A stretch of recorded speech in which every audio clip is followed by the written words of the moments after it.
Hey everyone, this is George Soto with Soto Ventures. Hope all is well. I am live out of Madrid like I've been the past couple weeks. Today I am happy to be connected with Varun Chandran, who's the CEO and founder of Corporate360 based in Singapore. Varun, how are you doing? Hey, George, I'm good. Thank you for connecting. Absolutely. Thanks for taking the time. You know, it's really interesting. I've been traveling around the past couple weeks, and as you know, we ran into each other in Hong Kong at the Rise conference, which was pretty awesome to see that energy and excitement in that region. And I've just been kind of like, as I've been traveling around, just going, you know what? We're truly international. We're a global economy already, right? I mean, you're from India. You're living in Singapore. I am from Miami, Florida, okay? Like living in Madrid for at least the next week or so. I think it's awesome. Yeah, absolutely. It's awesome. And I've been following your blogs and postings for a long time. And it was incidental that I bumped into you at Rice conference in Hong Kong, which was totally unexpected. And I was glad to have met you, and here we are. Absolutely. Well, why don't you tell the audience a little bit about who you are, what Corporate360 rather is all about. You know, I love that it's 100% SaaS, and what is the product focus on solving? Yeah, absolutely, sure. So thank you for giving me the opportunity to be on live here. I was born in India, went to high school in Bangalore, did my college in Berkeley. I worked with companies like SAP and Oracle in the Bay Area for about 6 years. Then I moved to Singapore with a job transfer. I ended up eventually starting my own company here. I'm the founder and CEO of Corporate360. We are a B2B marketing data cloud software company, which offers marketing data sets for businesses. So that's what we do. We are a bootstrapped venture. We started the company in 2013. We introduced our first product for technology industry. And we've got about 120 clients now. We're profitable. We've got about 32 employees in 5 countries now.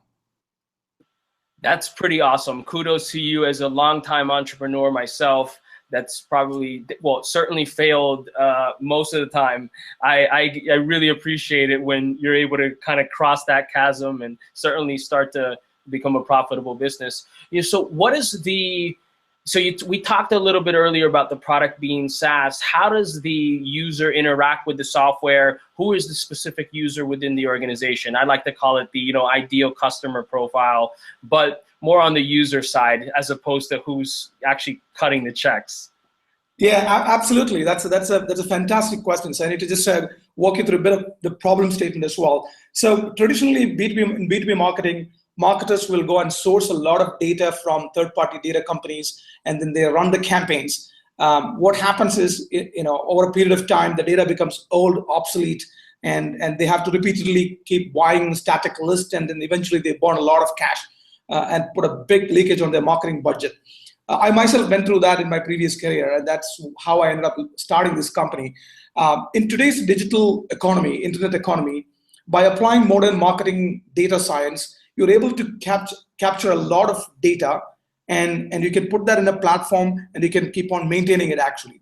So that's the kind of thought process behind it. So what we do is we built a predictive marketing data cloud that profiles ideal buyer personas, company profiles, competitive intelligence, even contact records, technology installations, all of that into a platform.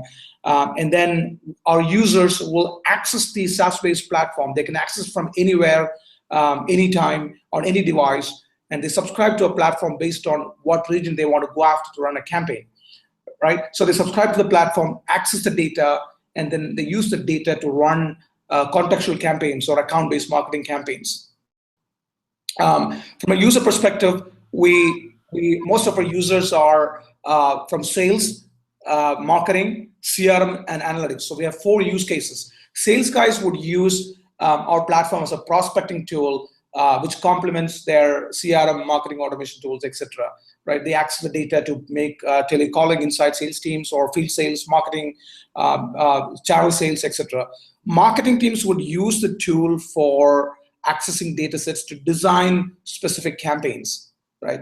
We also have use cases with CRM and analytics. CRM guys would use our platform to connect the platform directly to their CRM system, which allows them to refresh the data and maintain the data sets accurately in real time, right? And then analytics is a huge piece of the puzzle now, because there's a lot of investment happening in that space, with predictive analytics being one of the key things for sales and marketing. Now, if you look at CRM, marketing automation, predictive analytics, all these tools need data. Data is the oxygen to make them run, right? Now, companies will have a lot of historical data sitting in their tool. That data needs to be accurately maintained. You need to add more intelligence into it so that you get better output. So that is where we come in, right? Our platform sits on top of these three engines, feed them data and more intelligence so that the output from a predictive analytics tool will be more accurate. Thereby, sales guys can get qualified sales leads. Well, I love that. I mean, I've been thinking a lot about kind of this dynamic database notion for a long time. You look at a lot of the old school systems, such as your data.com, which was Jigsaw, and you always had that issue, and that was a huge pain point or a problem around dirty data. So I completely get it.